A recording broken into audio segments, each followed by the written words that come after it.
Qu'est-ce qu'un supermarché coopératif ? Merci d'avoir posé la question. À Marseille, forte de son succès, la supérette coopérative Super Cafouche, ouverte en 2018, va s'agrandir. En avril 2022, les travaux ont commencé pour construire un local de 7000 m². Le nouveau supermarché coopératif devrait ouvrir pendant l'été et permettre d'augmenter le nombre de coopérateurs, pour l'instant au nombre de 760, selon France 3 Provence-Alpes-Côte d'Azur, mais aussi d'embaucher des salariés.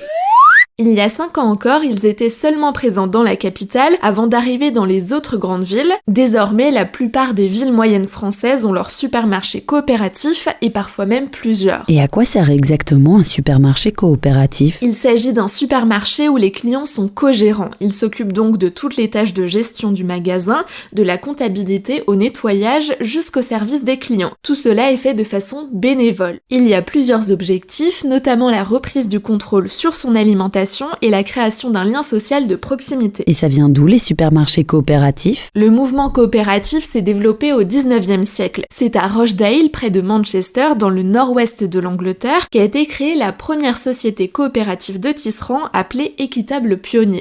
Quant au vrai supermarché coopératif alimentaire tel qu'on le connaît aujourd'hui, il a vu le jour à Brooklyn, aux États-Unis, en 1913, à l'initiative d'un groupe de voisins. Le Park Slope Food Coop existe encore et compte 18 000 membres travaillant 2h45 par mois, ainsi que 70 salariés. Et en France ? Le modèle a mis un peu de temps à arriver. Après plusieurs tests, le premier a vu le jour en 2016. La Louve, premier supermarché coopératif et participatif de France, a été créé dans le 18e arrondissement de Paris par des Américains. La Louve a atteint l'équilibre en 2018 pour un chiffre d'affaires de 3,9 millions d'euros en 2019 selon Le Monde. Le supermarché comptait alors 5000 adhérents. Et comment ça fonctionne exactement ? En plus de sa gestion par ses coopérateurs et parfois aussi de salariés, le supermarché coopératif se distingue d'un supermarché classique par son offre de produits de qualité. Il privilégie les produits sains, locaux, issus des circuits courts et bio, et avec un impact environnemental faible. Il est tout de même possible de retrouver des produits d'enseigne classiques. Les coopérateurs choisissent ensemble tout ce qui se trouve dans le magasin.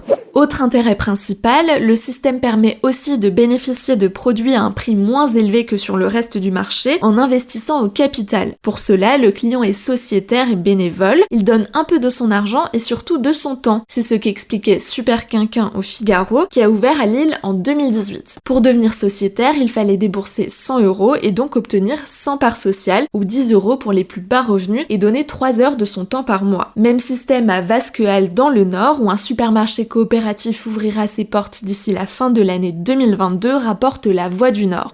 Plusieurs sites tiennent plus ou moins un jour des cartes de supermarchés coopératifs en France, Saint-Étienne, Lyon, Nancy, Grasse ou encore Nantes. Cherchez-les, il y en aura sûrement un près de chez vous. Voilà ce qu'est un supermarché coopératif.